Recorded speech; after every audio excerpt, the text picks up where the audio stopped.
Assalamualaikum warahmatullahi wabarakatuh. Welcome back to Creative Learning. Pada pertemuan hari ini, kita masih membahas tentang probabilitas dan statistika pada subbab distribusi binomial. Nah, saya ucapkan terima kasih kepada mahasiswa di sebuah perguruan tinggi swasta di Bandung yang sudah mengirimkan soal ini kepada saya. Buat kalian yang baru pertama kali mengunjungi channel ini, jangan lupa untuk subscribe dan nyalakan tanda loncengnya agar tidak ketinggalan video-video terbaru, dan jangan lupa like dan tinggalkan komentar kalian apabila video ini bermanfaat buat kalian dan share ke teman-teman kalian yang kebetulan mengambil mata kuliah ini. Buat kalian yang merasa kesulitan untuk mengerjakan soal-soal matematika, fisika, kimia, bahkan bahasa Inggris, boleh kirimkan soal kalian melalui email yang tertera pada akun ini.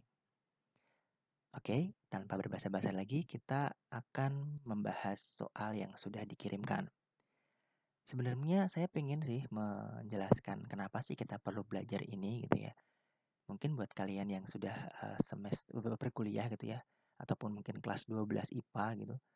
Kenapa sih kita perlu belajar ini? Nah, karena kebetulan yang mengirimkan ini adalah mahasiswa teknik elektro, maka saya akan menceritakan implementasi dari mata kuliah ini gitu. Kenapa kita harus mempelajari distribusi normal gitu ya. Nah, untuk di arus kuat, karena kebetulan saya juga mengambil konsentrasi arus kuat, salah satu topik yang bisa kalian ambil untuk tugas praktek atau mata kerja praktek ataupun untuk eh, tugas akhir adalah seperti ini, karakteristik beban listrik kumulatif rumah tangga berdasarkan metode engineering menggunakan pola perilaku terdistribusi normal gitu ya. Nah, ini salah satu contoh tugas akhir yang berasal dari UIN Suska Riau gitu. Nah, betapa pentingnya mata kuliah ini dan betapa pentingnya subbab ini, maka jangan sampai kalian tidak mengerti karena implementasinya bisa buat bekal kalian untuk lulus nanti gitu. Oke, kita kembali ke topik kita ya. Nah, topik kita kembali seperti ini. Diberikan dua buah grafik yaitu fx dengan gx gitu ya. Ini gambar fx-nya yang warna pink, kemudian gx-nya yang berwarna biru gitu. Dan ketahui ada persamaan distribusi normalnya adalah 11,6 untuk fungsi kepadatan X1-nya gitu. Sedangkan X2-nya tidak diketahui. Nah, kita ketahui nilai ini untuk menentukan nilai μ2 dan sigma 2 kuadrat gitu. Ini yang ditanyakan. Nah, berdasarkan gambar ini, apa sih yang bisa kita perhatikan baik-baik gitu ya. Ingat bahwa kalau ini adalah nilai 11 gitu ya, maka tengah-tengah dari grafik ini yang nanti simetris kanan kirinya itu adalah bernilai 11.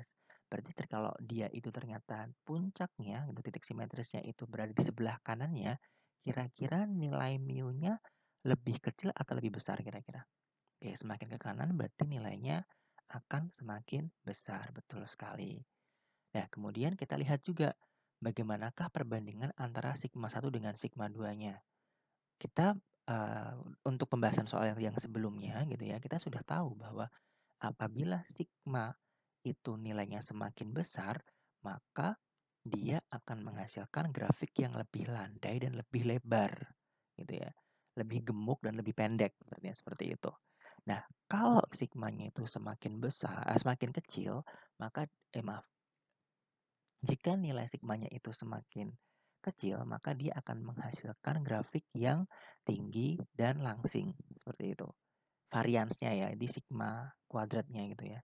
Nah, di sini kan kita bisa lihat bahwa kalau nilai sigma 1 kuadratnya saja 16 nilainya seperti ini, maka kira-kira ini akan lebih besar atau lebih kecil kira-kira?